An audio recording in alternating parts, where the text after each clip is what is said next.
Hello, and welcome to Warhammer 40k's Grim History from the Beyond. I'm Zeckthar. And I'm Yuksen. We are the chroniclers of all that was and all that will be in the 41st millennium.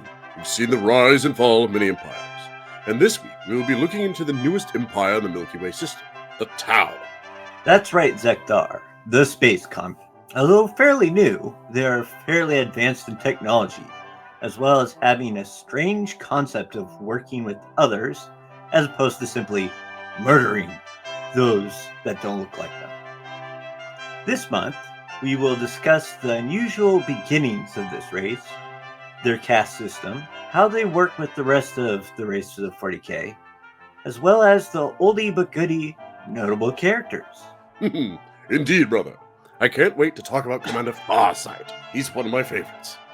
But before we get started, if you enjoy our voxes of the history of the Milky Way system, feel free to subscribe, comment, follow, and like. And if you really like our stuff, please join our membership squad on our YouTube channel, Tales of Ashraka. With your support, we can continue to build and grow our voxes, as well as some cool extra stuff for you guys that join. Now, if you're listening on Spotify, don't worry, you can help as well. If you click the support podcast button on any of the descriptions on Spotify, you can donate to our success too. Well, I think that about covers our intro, but tell me, Zeckthar, what are we going to talk about today? Well, today we are going to discuss the main xenos in the galaxy and how they work with the Tau Empire. Now, mind you, last week we briefly talked about how the Imperium of Man deals with the Tau, and we will get to that at the end of this vox. But what I find more intriguing is how the other great peoples of the Milky Way system deal with them. That sounds great. We should start with the Leagues of Votann, because we already discussed this a little bit during our month talking about the diminutive clone people.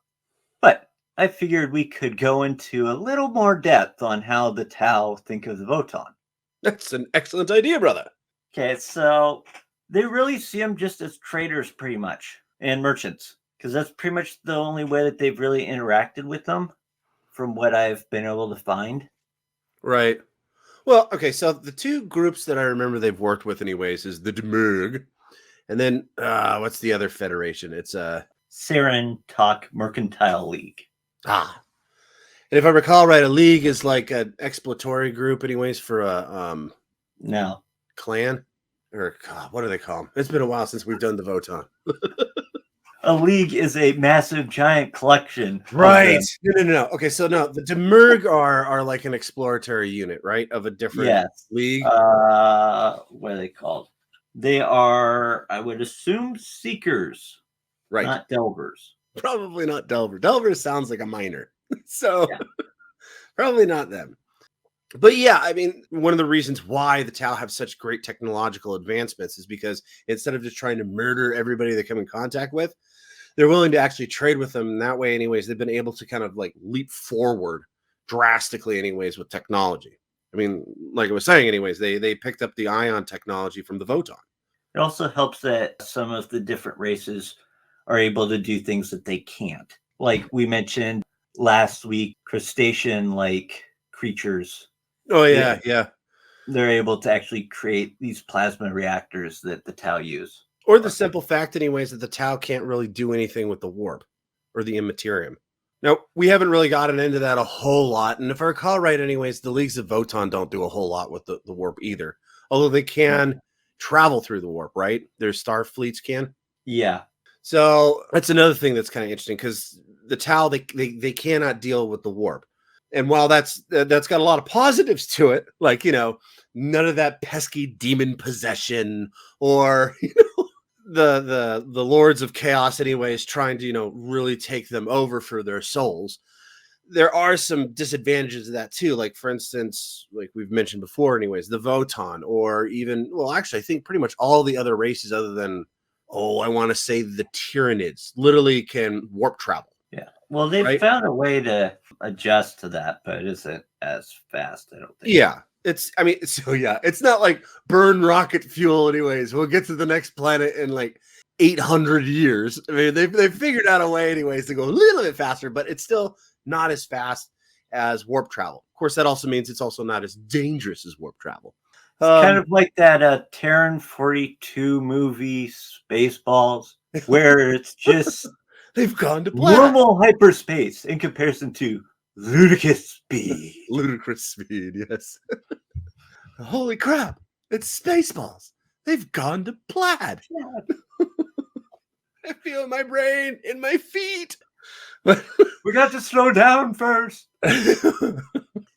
Anyways, now while they do, although I would say, anyways, they do get along fairly well with the Votann, right? Yeah, I mean, they're pretty friendly. Either trading side has partners. tried to kill each other, so Yeah. Yeah, I think I've actually kind of looked into that too. I don't think that they've ever really, come into, they haven't gone toe to toe at all. They normally just kind of do trade deals. They're friendly trading partners.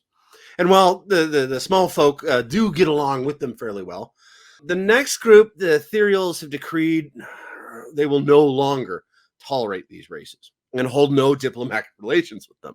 that's right, Zeckthar. That would be the races of the Orks and the Tyrannids.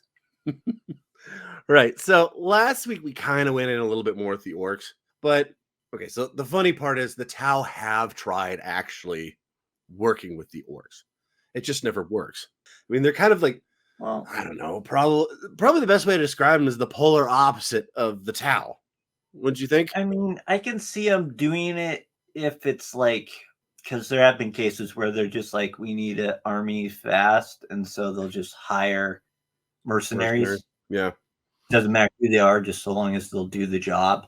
So I can Right. see in that case them actually doing that, but that's just because they need the numbers.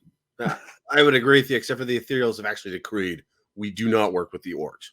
Ah. So okay, maybe the far side enclaves, they might work with them a little bit, but that's a whole nother animal, and we will talk about that next week actually when we talk about Commander Farsight.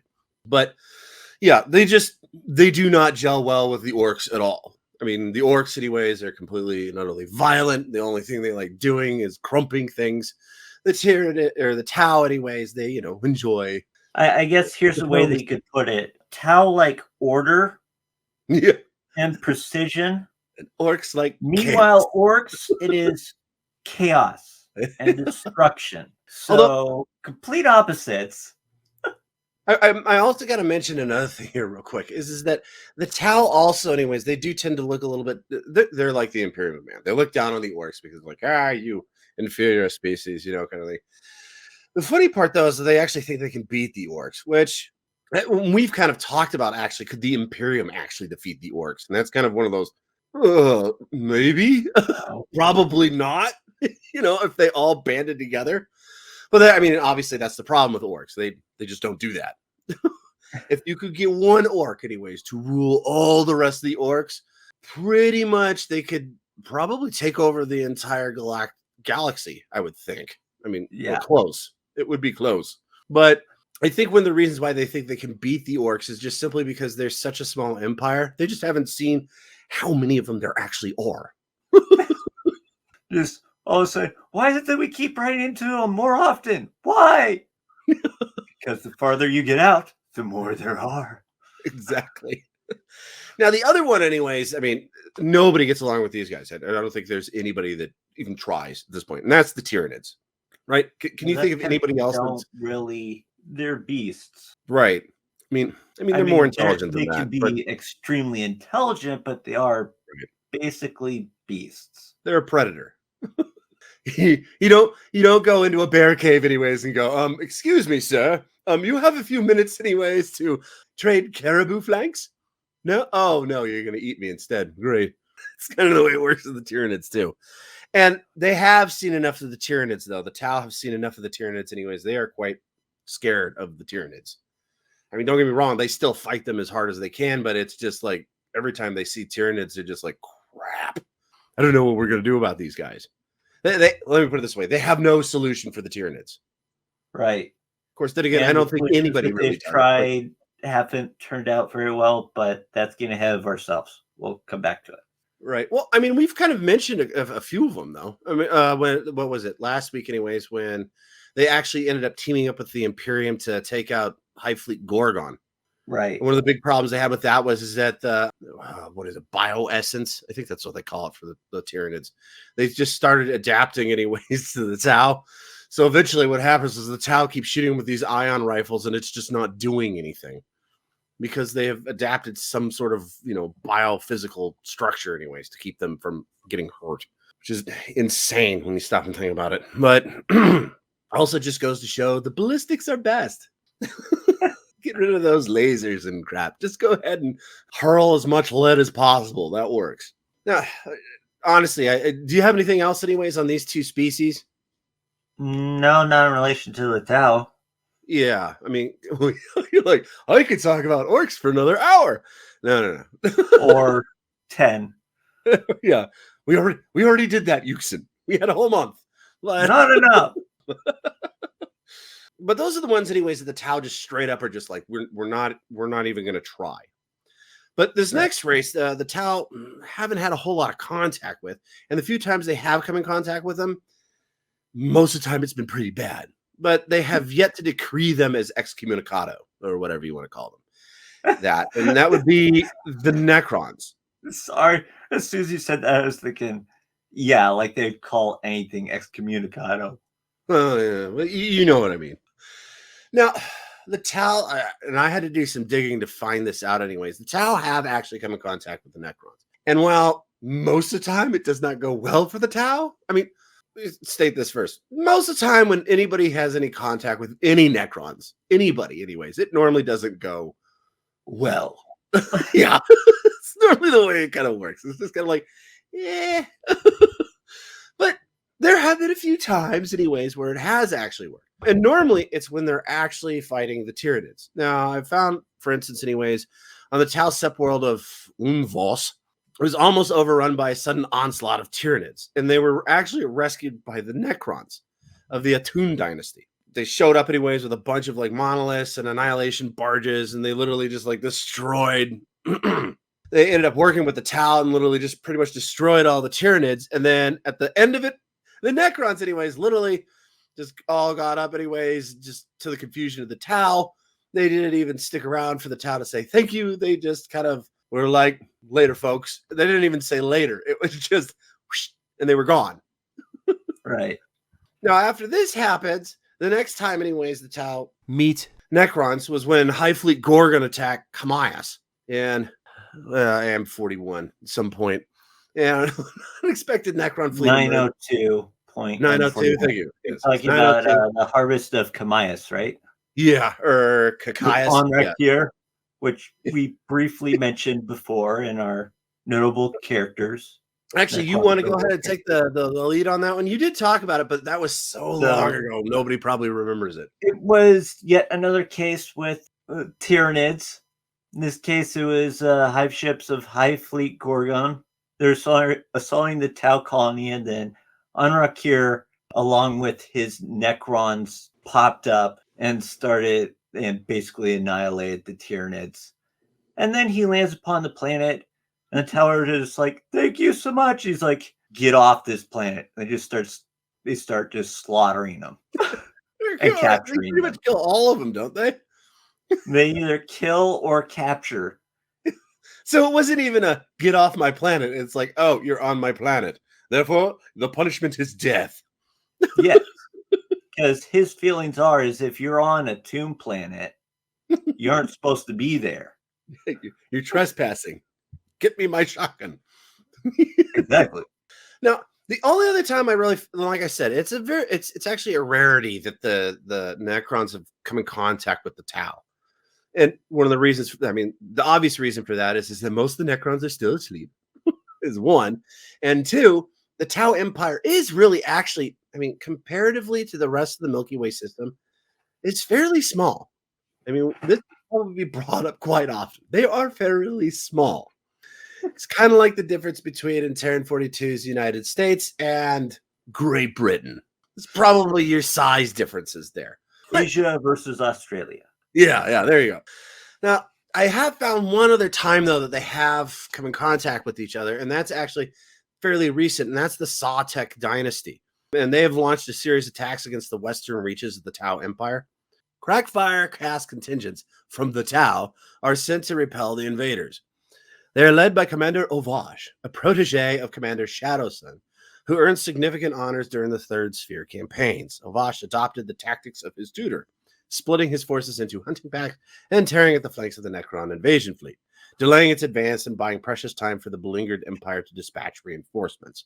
So at this point, the best way of describing this is that the Necrons are advancing from the Sautek dynasty. Now, if you guys don't know who the Sautek dynasty are, that would be Emotech and his boys. Kind of they're slowly marching into Tau Empire, and the Tau are trying to hold them back. It's not working very well. And for those who don't remember, who is Emotech? Emotech the Stormlord.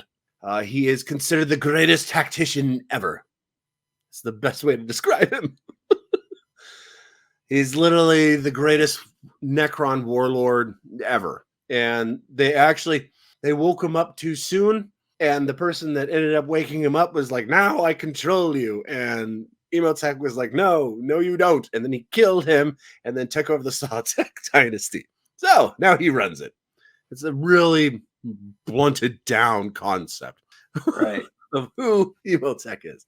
And he has come in contact with the Empire before. I've actually done, we did on our notable Necron characters, we did talk about him a little bit more in length. And then there's actually another one anyways that I did that was him anyways against an Eldar Farseer, and I can't remember his name. But speaking of the Eldar, what about the Eldar and the Tau, brother? Or sorry, the Aeldari. When it comes to the Aeldari themselves, there isn't much. Mainly what does pop up is the wonderfulness that is the Dark Eldar. Well, no. The Drukari, I should say. Not the Drukari. Obviously did horrible things to the Tau. The first time that they met him, it was like, ooh, the Tau are the new kids in town. We will trick them and get away with it. And they did fairly easily. Well, yeah. The Tau were facing off once again against Hive Fleet Gorgon because they can't escape it. Oh, no, wait. No. They just barely escaped it. And then they were attacked by Hive Fleet Kraken. Then, for some miraculous reason, the human colossus Urian Rackhearth pops up and contacts them and says, yeah, I'll help you out for a price. So they do. The first time around, he asks for a cultural exchange. Yeah, I was going to say, pardon me, brother. I don't think they said for a price. I think they said a cultural exchange. Which was many of the Tau. And then they said they'd help out again once again they're attacked by the Tau. I mean, by the Tyrannid. And then, this time around, they helped again. And the Tau realized that the new warriors that they got, because the human colossus, okay, I need to mention this first. Basically, what they do is they take creatures and they basically create abominations out of them. Generally, several put together in misshapen ways. And yeah, very dark, cruel, horrible. Imagine and they ended up finding out that these 77 Tau that they took more than likely were turned into them. Yeah. This cultural exchange, you're sitting there and you're like, ooh, thinking being like a diplomat or something. And as soon as you get in their ship, they're like, all right, now we're going to rip your arms off and attach these different arms on. You will be joined by your buddy here. Jeez. It's like the Frankenstein monster meets the human centipede. The Drukari are terrible. I keep laughing about this, but no, they seriously are. They're like the worst. And so the second time around, they hang on a either... Yuksen. I do have a question for you. If you were to be captured, which would you rather be captured by? A Drukari or a Chaos Lord? Ooh, that's a tough question, isn't it? Yeah. They're both pretty bad. But... Yeah. Depends on the situation. Oh, really? How so? I mean, you're screwed either way, but yeah. I don't know. I mean, I'd probably go with Chaos. Yeah. Just simply more because than likely I would too. there is that small glimmer of hope that maybe, just maybe, anyways, they turn you into a Chaos Space Marine, or they give you a gun and go, good luck, or something like that.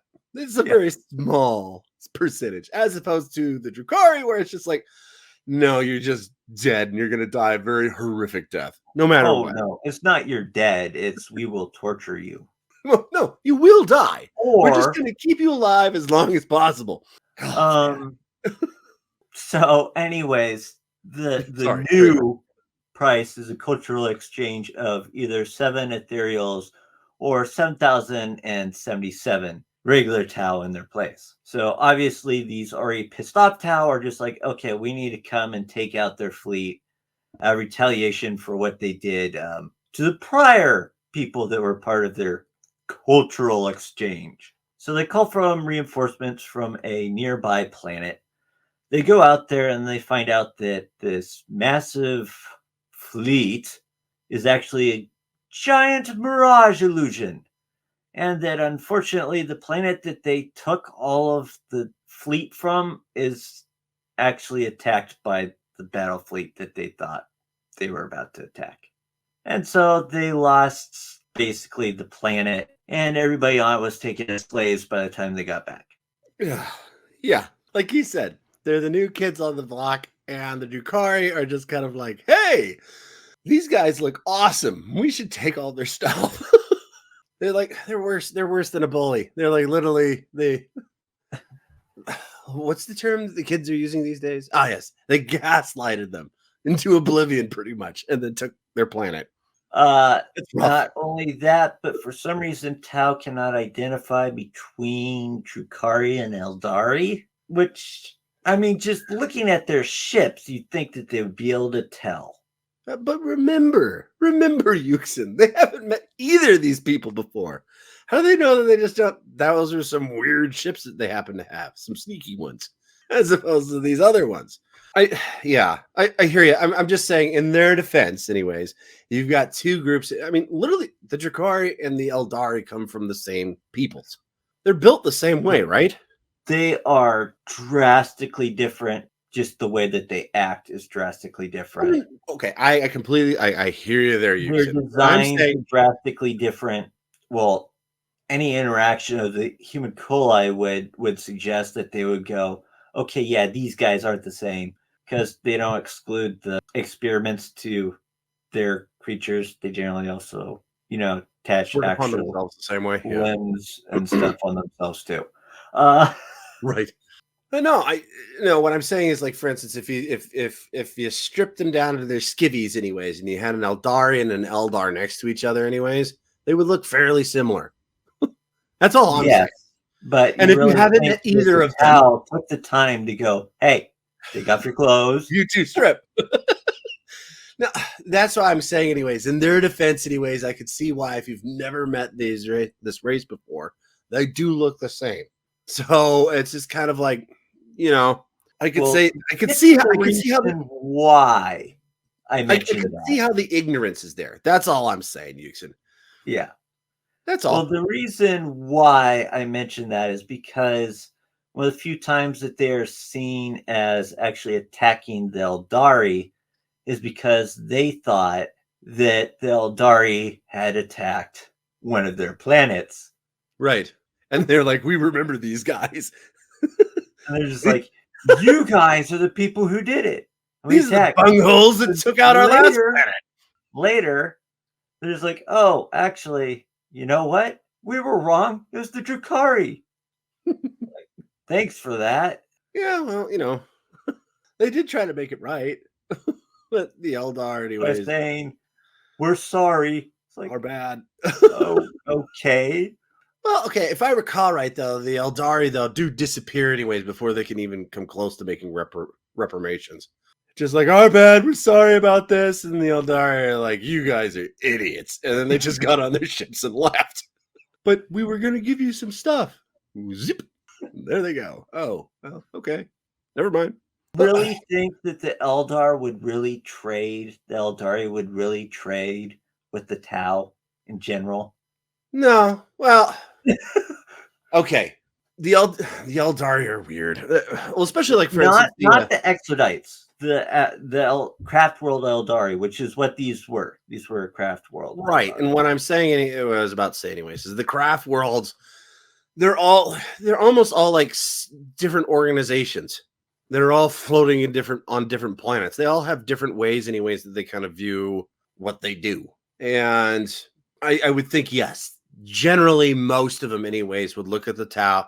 Well, first off, all the craft worlds, they do all have one thing in common, anyways. They're incredibly egotistical. Exactly. They're like, we're better than everybody else. I can see that You they all may suck. trade with would maybe be the Corsairs. That's Rangers, because, maybe too. I could see that. Yeah, the Um, Rangers, the Corsairs, maybe the Exodites. I was gonna maybe. say maybe the Harlequins, just simply because who Well, knows the what the Harlequins are Harlequins thinking. would be trading for a particular reason. Who knows what it'd be? Like, Like- sure. And then the weapons will end up in somebody else's hands further down the road. Right. Because you know that they aren't using them. I mean, yeah, like I said, the Harlequins, anyways, it's just like, yeah, maybe they would, but then again, They are the Enigma. Yeah, they are an enigma, exactly. But like you were saying, anyways, with the craft worlds, I would think yes, the majority of them, anyways, would just look down their noses at the Tau and be just like, no, we're Like not everybody else. kind of thing. I mean, but then again, at the same time, you could have, I could see, like a couple craft worlds, like the ones that in particularly, anyways, do a lot more dealings with like humanity. I could see them working a little bit more with the Tau. Yeah, that massive amount of what? Maybe a dozen that actually deal with anybody. Like I said, I do not like to deal in absolutes. That is the way of the Sith. Oh, yeah. So I would agree with you that the majority of them wouldn't be willing to, even talk to a Tau, let alone trade with them. But I bet there's a few that would. It wouldn't surprise me. I mean, like, I gotta get back to before we move on. Anyways, I do gotta get back to the Necrons real quick. There is one Necron that I could think of, anyways, that would definitely trade with the Tau, and that would be Shazim the Infinite. Just simply, Well, because he would want probably just take what he wanted. Well, Probably wouldn't trade for it. oh no. See, this is how I kind of see that situation going. So he gets it. So like the water cast shows up anyways on his planet or in his planet anyway, Salamis, right?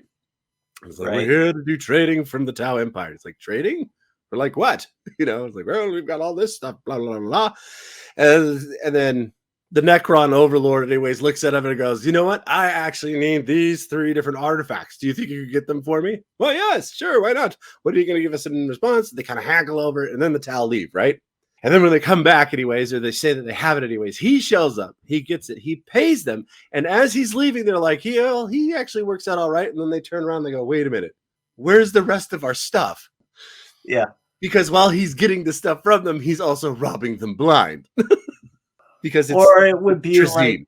like he would be, in comparison to the Dark Eldar, he would actually take the ethereal instead of asking for it. or them, yeah. Well, he's probably already taken a few ethereals, and they're probably in his museum at this point. But regardless, so we do have a little bit of more time before we do get to the humans. But in last week, we did talk about some of the minor xenos that were in the Tau Empire. But like we said last week, there's a plethora of them. So I figured, Yuksen, you could kind of give a few descriptions on like another like 3 or 4 of them. You think we got time for that? Sure.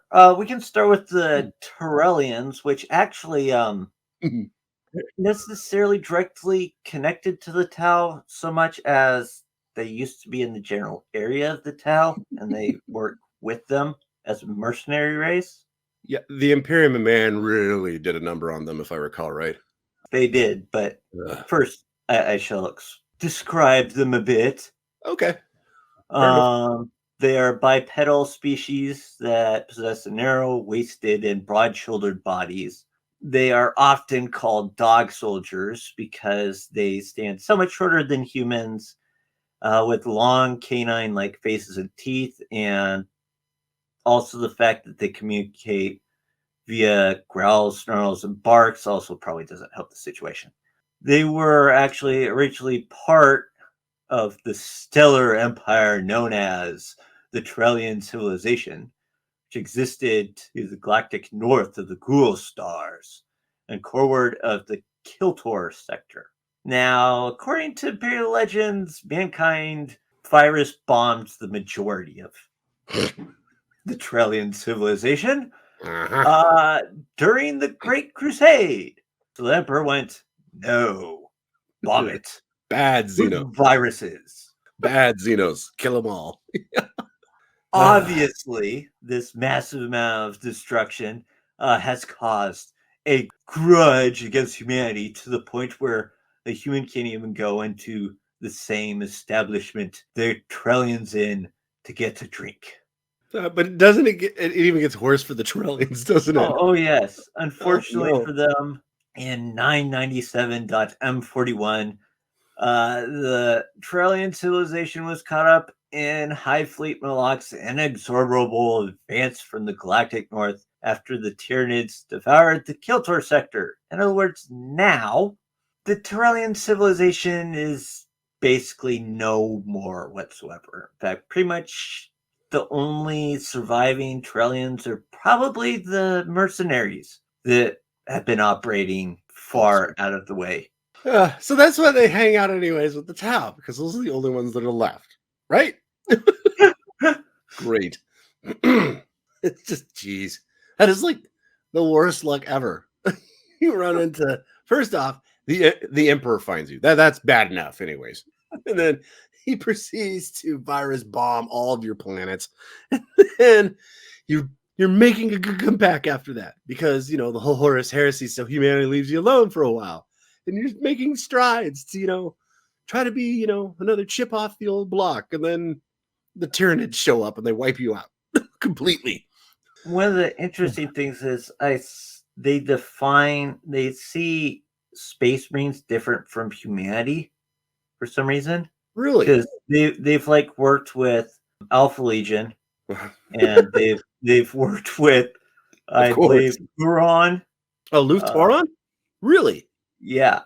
Oh, okay. The ones that were there though end up being slaughtered. Hold the phone half a second. I've just finished the Badab War. Are you talking about Luftoron or Horon Blackheart? I want to say Huron Blackheart.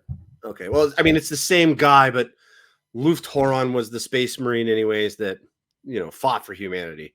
And then after they kind of kicked the crap out of him, he became Huron Blackheart, and now he's a Chaos Space Marine. So it seems like they still don't work with the Imperium. But, yeah. So maybe they smell different. What ended up happening is they're just like in the middle of pledging oaths actually to Huron Blackheart, and then something happens. So Huron had more pressing matters, and it's kind of like you're basically saying, you know what? Yeah, you're giving your lives over to me, but just hold on a moment and walk off. Obviously, somebody's going to be pissed off about that. And in their case, they became upset and attacked the Space Marines. And unfortunately, Space Marines have armor and bigger guns. It probably didn't work out too well. No. It's like back in the day, Arnold Schwarzenegger ignored you and you punched him in the chest and said, "Hey, I'm talking to you." That's not going to end well, Chief. Sorry. Oh, who's next on the list? Okay, next on the list are the Sharpectin. Now, the Sharpectin are a xenos race of sentient fungoids who communicate entirely in bursts of ultraviolet light. The mushroom people. Yes. These strobing emanations prove surprisingly effective at subduing and transfixing living beings, rendering them docile and amenable. As such, the Tau have enlisted many to join the growing Edification Corps, which is intended to maintain the loyalty of the Fire Caste to the Ethereal. Okay, so to put it in perspective, look into this light, you will be calm now. Look into the light. I just imagine these guys are like the mushrooms from Fantasia. Remember those guys? No. They did. Okay, it was attached to the music of, what was it? It was the Nutcracker. Okay. And it's these mushrooms, and they kind of dance around, and there's like this swirling like dust that kind of comes off of them, and they dance together. It's Fantasia, so it was obscure in the most bizarre way, but that's kind of what I picture them. These little mushroom people, they kind of dance around, and they've got these spores that kind of shoot up these lights, and probably great for raves. If the Tau have raves, they just grab one of these guys, just start shaking them around instead of glow sticks. Actually, I don't know, how big are these things? I would say that they're short-ish. I was just thinking they're probably fairly small. One of the things that pops in my head though is like all of a sudden you go to a party and you see this mushroom lighting up in the corner, and he happens to be the disc jockey. He's got the shades on and weet. Head's lighting up with everything, you know. Yeah. Well, unless you got anything else about these weird DJ mushroom fungoid people. What do we got next? Next we have the Vorg. Now the Vorg are massive bipedal race with long arms, natural bone plates across its body, and a head with the shape similar to that of a snake. It is one of the more underused, undervalued races that the Tau use, since they're generally only given jobs for like hard labor, things that are massive size that need to be moved from place A to place B. You know, kind of like the gorilla in all those cartoons with the hard hat. You know, you need to take this over there. Okay. I got like the 20 logs or whatever. So they're snake-headed gorilla people? No. I'm just giving that as a reference of kind of the sort of jobs that they would get. Well, are they hairy? No, not really. Okay, so they're more like, okay. So they got like scales like a snake then? No, they're bone plates. It's more of, they have more of a leathery skin. Oh, so more like an ankylosaurus. Well, at least the top of the kind ankylosaurus, kind of like bone plates. Okay, I got you.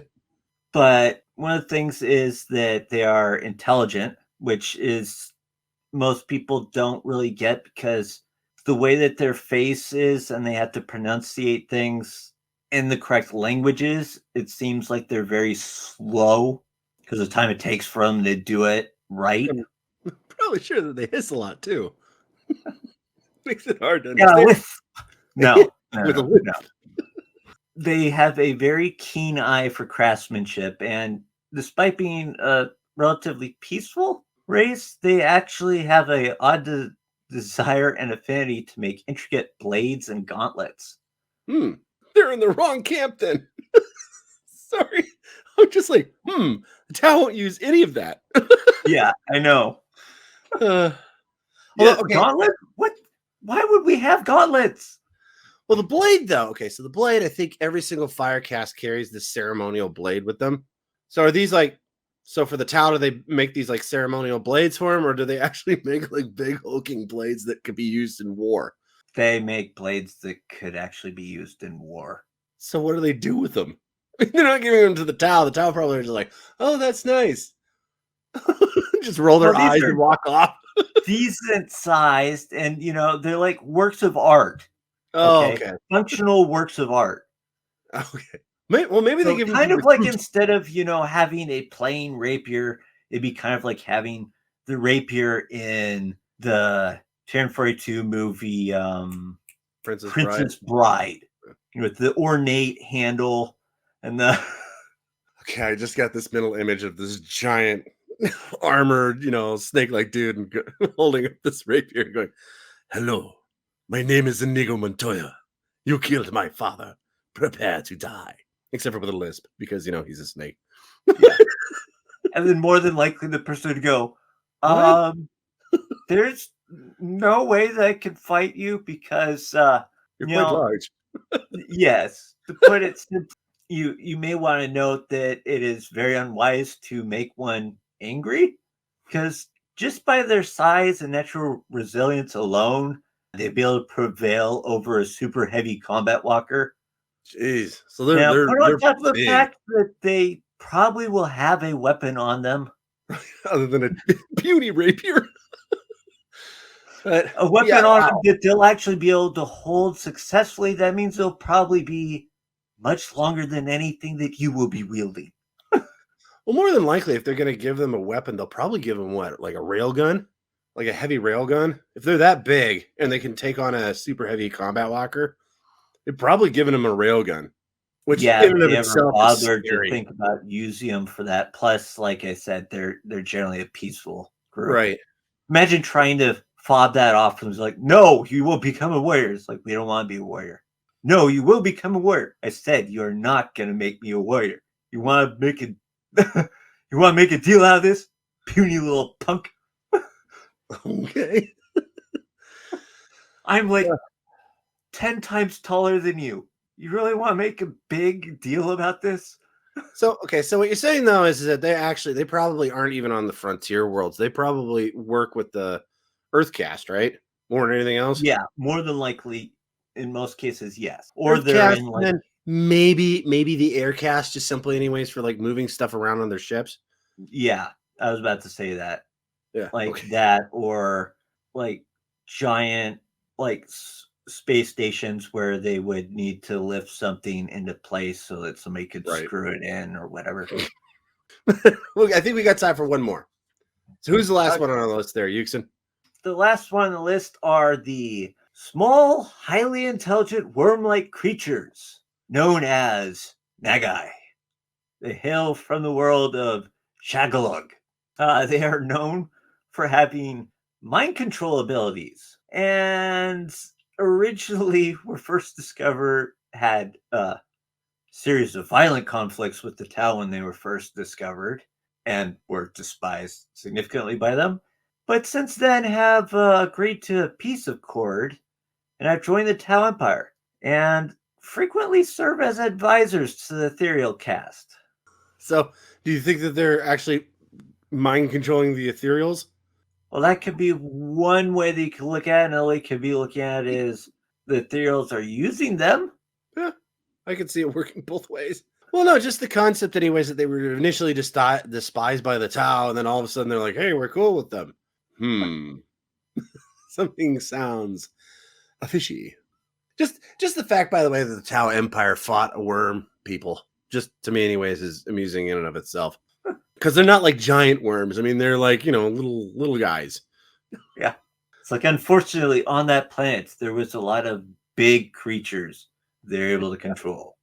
Something, yeah. That fought close combat. So as we know, The Tau had a problem with them. Yeah. there is no wonder why they would be despised. I just also have this amusing thought, anyways, of a Nagai, anyways, trying to mind control a space marine and how well that would work. Or an orc. It just wouldn't work. The orc, I can see the orc, actually. Orcs are kind of susceptible to that, but for a time. But very briefly, until he did one thing wrong, and then he probably would have died. About 10 other orcs. Yeah, well, anyways, we do have to get into the last thing, anyways, that we're going to talk about, and that would be humanity. Now, the history between the Tau and humanity is only a couple hundred years old, yet it's a fairly bloody struggle. Starting with simple trades from the frontier planets that eventually got the Imperial High Command's attention with dealing with the xenos is obviously heresy. Now, we kind of went into this briefly last week, the Damocles Crusade. But we're going to go into it a little bit more depth this week anyways, and then I'm going to ask you a few questions, if you don't mind, Yuksen, that we can kind of go over. But since, anyways, the High Command, anyways, had a problem with this, the Imperium mustered a crusade that contained a dozen capital starships of the Imperial Navy, 5 provisional companies of Space Marines, made up of a contingent supply by almost a dozen different chapters and 19 regiments of Astra Militarum, 7 of them from Brimlock. Heading into Tau space, they ambushed the merchants and exterminated dozens of Tau worlds until the Empire could react. Tau, surprised by this shocking display of betrayal, took more time than they would have liked to muster their fleets to defend their frontier. But when they did, they successfully pushed the Imperium of Man out of Tau galactic space. I don't think that's how it went down, Zeckthar. You are quite right, brother. But this is how a Tau historian would tell you. Yeah, the truth of the matter is a little bit more complicated. In fact, if you talk to an Imperial historian, they would tell you the insidious Tau purposely aligned themselves with nearby dissident human factions, and over the course of several solo decades of patient negotiations, insinuated themselves into the courts of several dozen Imperial commanders, aka also known as the planetary governors. The influence of the Tau thus spread further and more rapidly into the Imperium than any amount of military conquest could have taken it, until a swath of human worlds were trading with the Tau Empire in preference to the Imperium's own merchant trade cartels and rogue traders. Alien goods and technologies flowed through the markets of these borders, worlds in blatant contradiction of the laws of the Imperium. The second phase of the Ethereal's instructions were thus ready to be initiated. Upon a score of Imperial worlds, water-cast envoys whispered long-rehearsed words into willing ears. The seeds of rebellion had long been cultivated by the Tau, and now bore traitorous fruit, as each Imperial governor declared themselves free of the shackles of the Imperium's rule. In the ensuing power vacuum, the Tau Empire expanded, claiming for themselves those human worlds that later came to be known as the Farsight Enclaves. The Imperium's response was unusually swift but characteristically brutal. War was declared and the Damocles Gulf Crusade was launched by the Ultima Segmentum Command, involving units of the Astra Militarum, the Imperial Navy, and several chapters of Space Marines. Within a short period of time, the Tau's influence was pushed back across the Damocles Gulf. In time, the momentum of the Imperium's armies was spent, and more pressing concerns, such as the first Tyrannid invasion of the galaxy, called for their more immediate deployment. An uneasy peace ultimately descended across the war-torn border sectors of the Imperium and the Tau Empire. The Imperium had demonstrated but the smallest fraction of its size and power, yet the Tau had gained invaluable insight into its methods, strategies, and tactics. More importantly, the Tau had learned that those humans who were disenfranchised or rejected the Imperium could be manipulated. Surely, the Tau Ethereals reasoned, no matter its size, no power so given to devouring its own people could ultimately stand before the manifest destiny of the Tau to expand the greater good across the galaxy. Right. That seems more in line with what I have read. But is it accurate? That's actually the interesting part. They both are actually fairly accurate, but as you can see, both sides claim themselves as the victors, as well as being set upon unfairly. Now, as we discussed last week, the Tau normally offer trade and diplomacy before going to war. And when they met up with the Imperium man, they hadn't changed their tactics. Now, I do believe the Tau are ignorant in their youth, yet they're not idiots. After years of trading and diplomatic negotiations with the frontier worlds of the Imperium, they came to discover just how large the Imperium man actually was. That they probably still didn't understand. The reason I say this is because they have never met anything so large in their young history. Still, they proceed with caution and work their tried and true usurping worlds one at a time through friendship and wealth. This got back to the Administratum, and they obviously had a problem with this, and instead of sending their own diplomats, they sent a crusade instead. Now, the crusade first reasserted imperial rule in the rebellious Garrus and Kleist colonies. Individuals implicated in dealing with the Tau were seized and punished at a special assize held before the furious crusaders. The imperial colonies secured, the Crusade forces moved on and engaged the Tau for the first time on their own territory in the uninhabited Hydas system. As they moved into Tau space, the Tau began a fighting retreat, surprising the Imperium in how well they waged war. As the Imperium moved further into the Tau Empire, losing more and more forces. At this point, two things became clear. One, with the forces they brought, the Imperium had bitten off way more than they could chew. And two, they would have been fine if they'd gotten reinforcements, yet none came. Now, this was for a couple of reasons. One, the Imperium was and has always been, since the Great Scouring, more importantly, the death of Rabute Gilliman, always been stretched thin, only being able to hold their edges and send a crusade or two to punch back those that interlope into their quadrants of space. The second thing we mentioned before, the tyrant fleet Behemoth, had begun its run on the eastern sector of the Ultra Magnar sector, and that was something the Imperium couldn't ignore. Not knowing this, the Damocles Crusade pushed further into Tau space, until they reached a planet that the Tau were not willing to lose, the Sept world of Delith. After a 5-month-long journey across the Damocles Gulf, the Imperial Crusade fleet arrived at the Delith system within the Kendril subsector.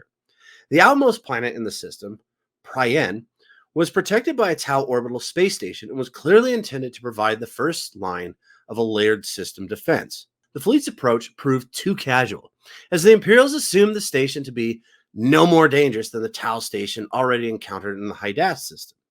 It proved to be much more formidable, mounting an array of heavy railguns, whose first volley crippled the honor of Dumlas. The Imperial fleet broke formation just as 11 Tau starships emerged from behind the bulk of Prien. The Imperial fleet escorts attacked the orbital station, while the main battle fleet swung towards the Tau vessels. The Tau's fleet concentrated its torpedo salvos against the Regent Lakshambai, a Dauntless-class light cruiser, which resisted historically until a Tau shot caused a massive bulkhead collapse, which then triggered a plasma drive overload, destroying the vessel with all hands aboard.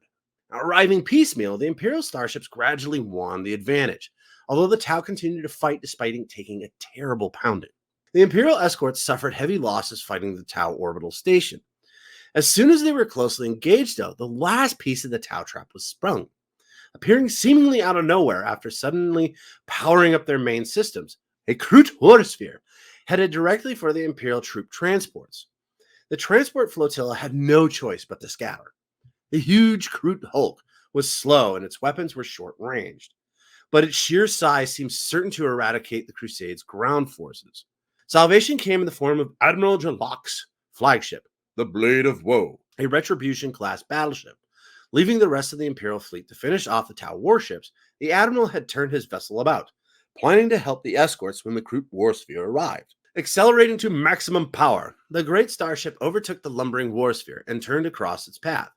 From the first exchange of weapons, it was clear that the Blade of Woe carried the greater weight of fire, and its lance salvos quickly ripped the warsphere to metallic shreds. Yet the Crusade fleet had won only a Pyrrhic victory. Although the warsphere, Tau fleet, and the orbital station were destroyed, it was at the cost of 4 Imperial capital ships and 14 escorts. The Tau ambush had come very close to succeeding and brought a new respect for the Tau as combatants to the Imperial fleet. Now, at this point, the stable-minded of the Command Council advocated turning back. They had lost too much to continue their now pointless crusade. Yet the stubborn eventually won over the intelligent because of one simple fact. An assault against a major Tau world proved just too tempting. Delaith Prime was protected by 3 Tau orbital stations, and following the recent combat, these were approached much more cautiously. None proved to be as heavily defended as Prien, however, and were destroyed by an Imperial fleet. Now, after this, anyways, they land at Planetfall, anyways, with a bunch of like Titans and Space Marines and the Imperial Guard, and they don't get anywhere. They keep trying to advance, and there's just too much heavy resistance for them to do anything. It's the best way of describing it.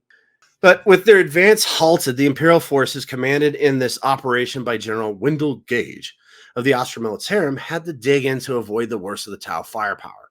The Tau possessed superior night fighting capabilities, which they exploited, moving up to extreme range and opening fire only to withdraw at dawn. Space Marine combat patrols with their genetically enhanced senses helped to stem this problem, but the Imperial losses continued to mount. This was compounded by the constant worry of the Crusades officers that a new Tau fleet would arrive soon, and the Crusade fleet was badly damaged and could barely protect its troops' transports, let alone provide air cover for the ground forces at Delaith. As the siege wore on, more Tau arrived at the front from elsewhere on the world each local day. General Gage concluded that the Crusade had stumbled onto a major Tau population center, with their empire and his resources were insufficient for the task before him. Plentiful reinforcements had been promised at the outset of the crusade, but none had arrived. Inquisitor Grand of the Ordo Xenos was all for evacuation of the world, followed by an exterminatus order, as the Tau were clearly too dangerous a species to be allowed to continue to exist.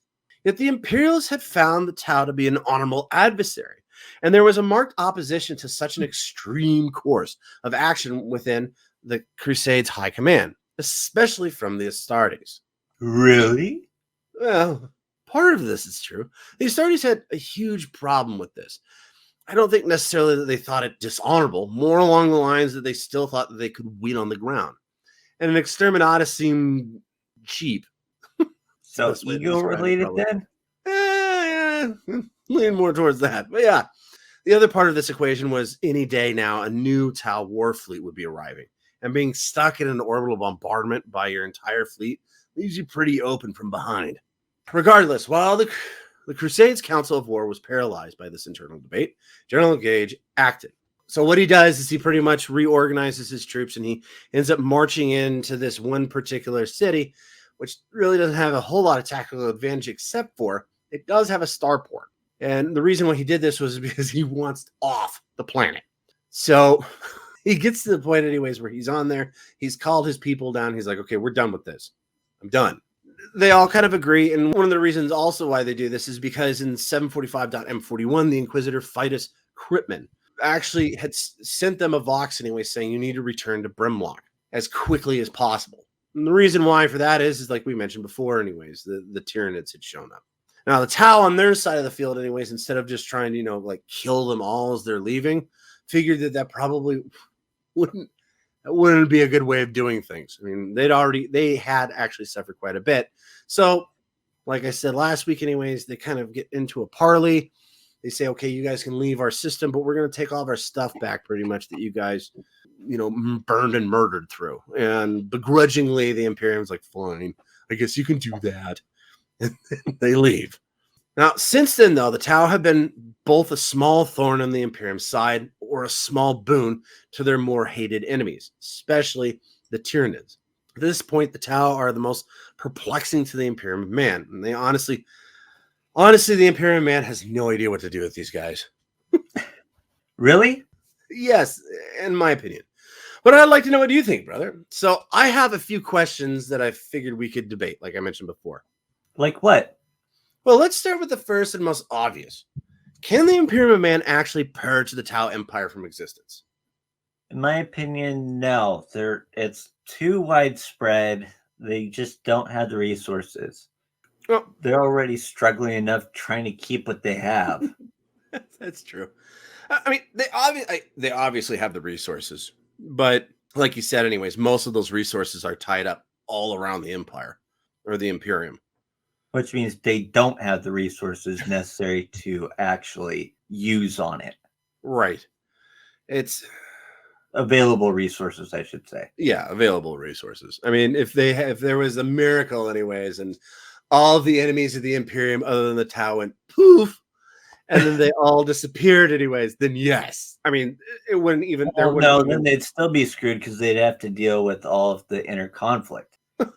Okay. Anyways. Even if it was just the inner conflict anyways, yes, the Imperium man could steamroll the Tau Empire out of existence. Even with all the bickering anyways that humans do with each other anyways, if it was just the humans bickering with each other, they could still steamroll the Tau, in my opinion. But, I mean, like everything else would literally have to just go poof and be gone for that to work. And that's not going to happen. So, yeah, and I kind of agree with you that it's not a matter of do they have enough stuff. It's the stuff they can use. Right. More than anything else.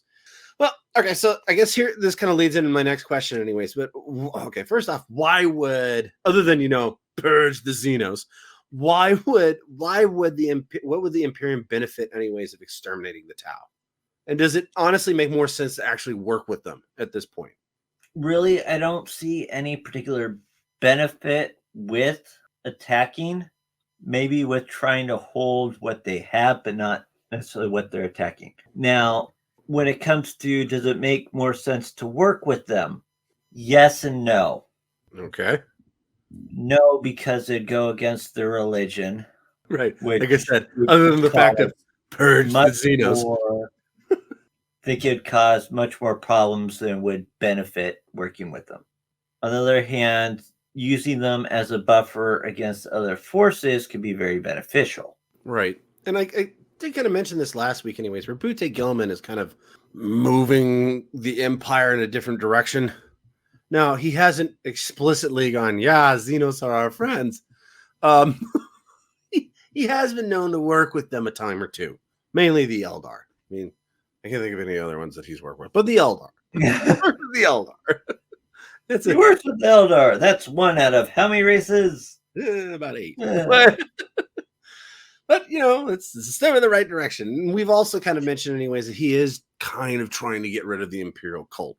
He's just trying to have to figure out how to do that. But if he does start making these changes anyways, would an alliance actually make sense?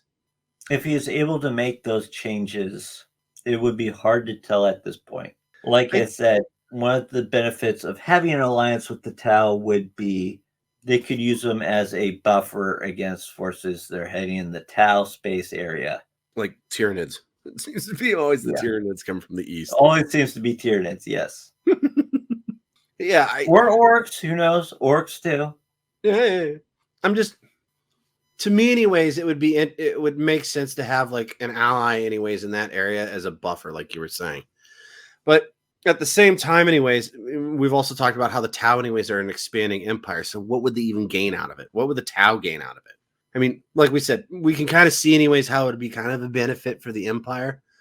Now, the other question about that, Tau, is as well, anyways, is it really worth the hassle?